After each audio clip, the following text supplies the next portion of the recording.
10. On Sandals and Simplicity. The great misfortune of the modern English is not at all that they are more boastful than other people. They are not. It is that they are boastful about those particular things which nobody can boast of without losing them.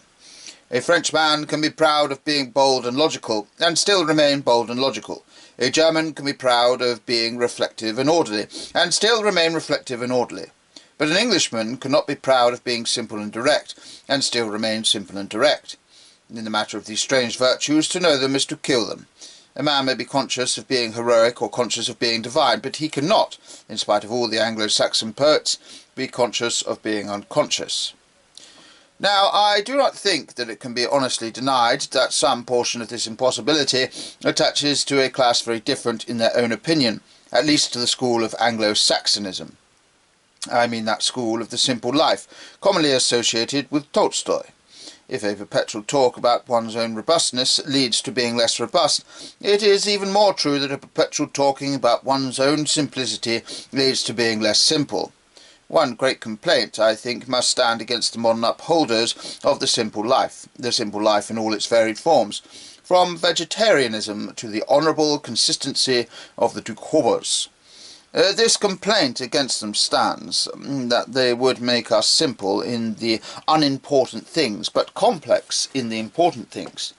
They would make us simple in the things that do not matter, that is, in diet, in costume, in etiquette, in economic system. But they would make us complex in the things that do matter, in philosophy, in loyalty, in spiritual acceptance and spiritual rejection. It does not so very much matter whether a man eats a grilled tomato or a plain tomato. It does very much matter whether he eats a plain tomato with a grilled mind. The only kind of simplicity worth preserving is the simplicity of the heart, the simplicity which accepts and enjoys. There may be a reasonable doubt as to what system preserves this. There can surely be no doubt that a system of simplicity destroys it. There is more simplicity in the man who eats caviar on impulse than in the man who eats grape nuts on principle. The chief error of these people is to be found in the very phrase to which they are most attached, plain living and high thinking.